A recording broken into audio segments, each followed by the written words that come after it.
ముఖ్యమంత్రిగా ఉన్నారు. చంద్రబాబు గారు ఆరోగ్యశ్రీ పథకానికి డబ్బులు ఎందుకు చెల్లించటం లేదు?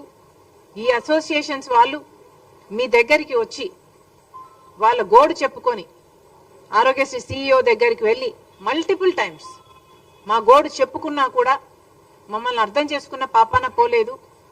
ఎన్నిసార్లు మా నివేదికలు ఇచ్చి మేము అలసిపోయాము. ఆ ప్రభుత్వానికి ఈ ప్రభుత్వానికి, రెండు ప్రభుత్వాలకి, అటు జగన్మోహన్ రెడ్డి గారి ప్రభుత్వానికి ఇటు చంద్రబాబు గారి ప్రభుత్వానికి ఇక మేము మా వల్ల కాదు అని వాళ్ళు ఈరోజు అల్టిమేటం ఇవ్వడం జరిగింది. మరి చంద్రబాబు గారిని అడుగుతున్నాం, ఇప్పటికి 2 నెలలైంది. మీరు స్వేరింగ్ ఇన్ చేశారు, ముఖ్యమంత్రి అయ్యారు, కూటమి ప్రభుత్వం. మీకు తెలుసు రాష్ట్రానికి ఉన్న ఇబ్బందులన్నీ మీకు తెలుసు. అయినా రాష్ట్ర భవిష్యత్తు నాది బాధ్యత అని మీరు భుజాన వేసుకొని కూటమి ప్రభుత్వం నేను చేయగలను, నాకు 40 ఏళ్ల ఎక్స్పీరియన్స్ ఉంది అని మీరు చెప్పి అధికారంలోకి వచ్చారు.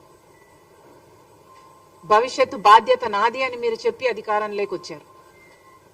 మరి కూటమి ప్రభుత్వం మీద అయినప్పుడు, ఎన్డీఏ ప్రభుత్వంలో మీరు ఉన్నప్పుడు ఇక్కడున్న మీ ఎంపీలే కాదు, ఆఖరికి వైసీపీ ఎంపీలు కూడా ఎన్డీఏలోనే ఉన్నారు.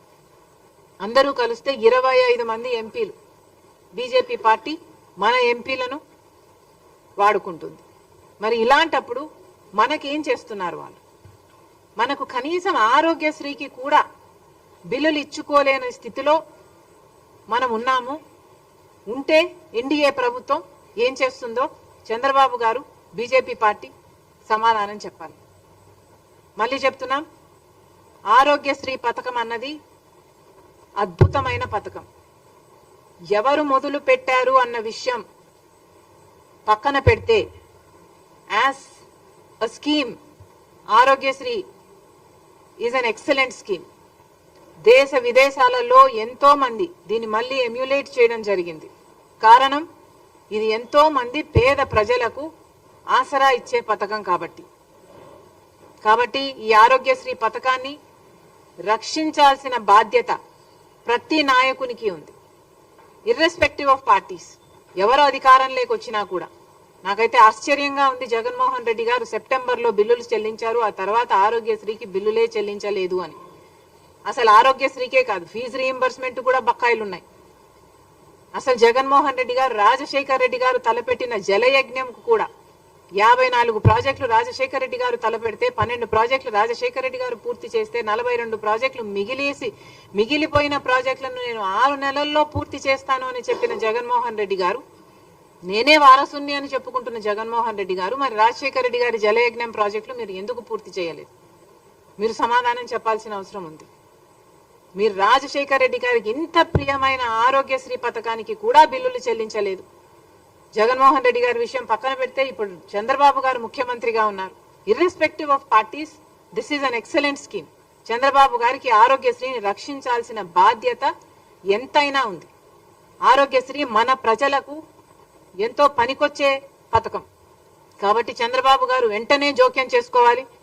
మళ్ళీ చెప్తున్నాం, ఎన్డీఏకి మన అందరు ఎంపీలు, 25 మంది ఎంపీలు పార్టీలకు అతీతంగా మొత్తం అందరూ ఊడిగలు చేస్తున్నారు బీజేపీ పార్టీకి. మరి అలాంటప్పుడు కనీసం ఆరోగ్యశ్రీని కూడా బతికించుకోలేకపోతే మరి ఇంతమంది ఎంపీలు బీజేపీకి ఇచ్చి ఏమి లాభం? చంద్రబాబు గారు ఎలాగైనా చేసి ఏం చేస్తారో తెలియదు. రాష్ట్రం ఈ బడ్జెట్ నుంచి ఇస్తారో, కేంద్రం నుంచి తెస్తారో, ఏమి చేస్తారో ప్రజలకు అనవసరము. కానీ ఆరోగ్యశ్రీని బతికించాలని కాంగ్రెస్ పార్టీ డిమాండ్ చేస్తుంది. ఇప్పటికీ వీళ్ళకి, ఈ అసోసియేషన్కే 2500 కోట్ల రూపాయలు బకాయిలు ఉన్నారంట. ఇది కాకుండా మిగతా ప్రైవేట్ హాస్పిటల్ అన్ని కలుపుకుంటే ఇంకొక 500 కోట్లైనా ఉంటుంది అని అంచనా. ఆ 3000 కోట్లను చంద్రబాబు గారు ఏ పద్ధతిలో తీరుస్తారు, ఎప్పుడు తీరుస్తారు? వీళ్ళని పిలిపించండి, మాట్లాడండి, వీళ్లకు భరోసా కల్పించండి. కనీసం 15-20% ఇప్పుడు వెంటనే రిలీజ్ చేయండి. మిగతాది ఏ ఫేజెస్ లో రిలీజ్ చేస్తారో వాళ్ళకు భరోసా కల్పించండి. ఈ ప్లాన్ మొత్తం డ్రాఫ్ట్ అవుట్ చేయండి. ఈ నెలంతా మీరు టైం తీసుకోండి, దీని మీద వర్కౌట్ చేయండి. కానీ ఈ నెల దాటిన తర్వాత కూడా ఇదే పరిస్థితి ఉంటే కాంగ్రెస్ పార్టీ ఎక్కడికక్కడ ఆందోళనలు చేస్తాం, ధర్నాలు చేస్తాం, ఆరోగ్యశ్రీని బతికించుకునే ప్రయత్నం, ఆ కొట్లాట కాంగ్రెస్ పార్టీ తప్పకుండా చేస్తుందని చంద్రబాబు గారిని హెచ్చరిస్తున్నాం.